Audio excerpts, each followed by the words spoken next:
सत्य समाचार मराठी न्यूज चॅनलला लाईक करा, शेअर करा आणि बेल आयकॉन दाबून ऑल सिलेक्ट करा।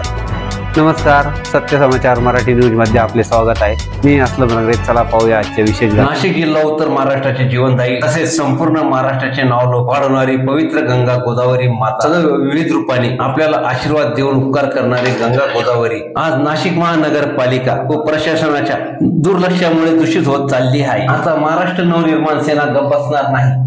आपल्या पवित्र गोदावरी गंगा नदीचे पाणी पिण्यायोग्य तर सोडाच, परंतु हातपाय धुण्यायोग्य सुद्धा नाही, अशी माहिती महाराष्ट्र नवनिर्माण सेनेचे प्रदेश सरचिटणीस दिनकर अण्णा पाटील यांनी पत्रकार परिषदेत दिली। दिनांक 9/4/2025 रोजी चिंचवड रामकुंड येथे प्रशासनाच्या विरोधात निदर्शने करत असल्याची माहिती पत्रकार परिषदेत महाराष्ट्र नवनिर्माण सेनेचे सरचिटणीस दिनकर अण्णा पाटील यांनी दिली। यावेळी प्रमुख उपस्थिती प्रदेश उपाध्यक्ष रतन कुमार हिचे, प्रदेश उपाध्यक्ष सलीम मामा शेख, जिल्हा अध्यक्ष अंकुश पवार, शहर अध्यक्ष सुदाम कोंबडे, सत्यम खडांगडे, रोहित उगावकर, संदेश जगताप, नितीन अहिरराव, नितीन माळी, धीरज भोसले यांच्यासह विविध मान्यवर उपस्थित होते। सत्य समाचार मराठी न्यूज साठी प्रतिनिधी असलम रंगरे, नाशिक।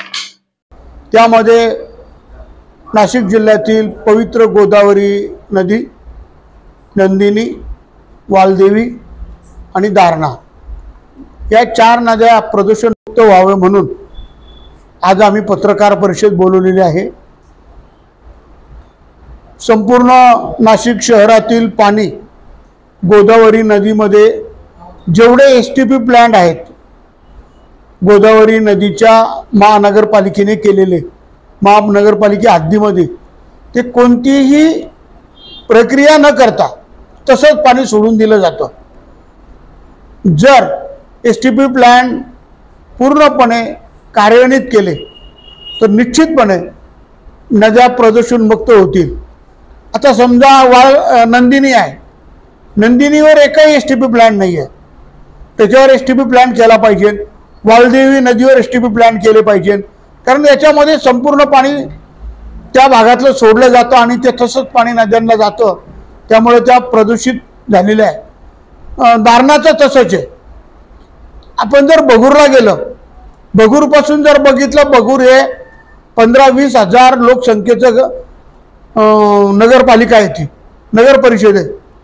तिथून आपण बघितलं तर संपूर्ण गावांमधलं ग्रामपंचायतींचं पाणी, गावांचं पाणी या नद्यांमध्ये मिश्रित होतं आणि त्या पूर्णपणे प्रदूषित झालेल्या आहेत। या संपूर्ण प्रदूषण 4 नद्या प्रदूषणमुक्त व्हाव्या म्हणून आम्ही दिनांक 9 एप्रिल 2025 रोजी रामकुंड नाशिक येथे आमचं 1 दिवसाचं निदर्शनं त्या ठिकाणी होणार आहेत। आम्ही एक बघितलं की महापालिकाचा कोणतंही लक्ष नाही आहे। महापालिका पूर्णपणे दुर्लक्ष करून या नद्या प्रदूषित करत आहेत। सत्य समाचार मराठी न्यूज चॅनलला लाईक करा, शेअर करा आणि बेल आयकॉन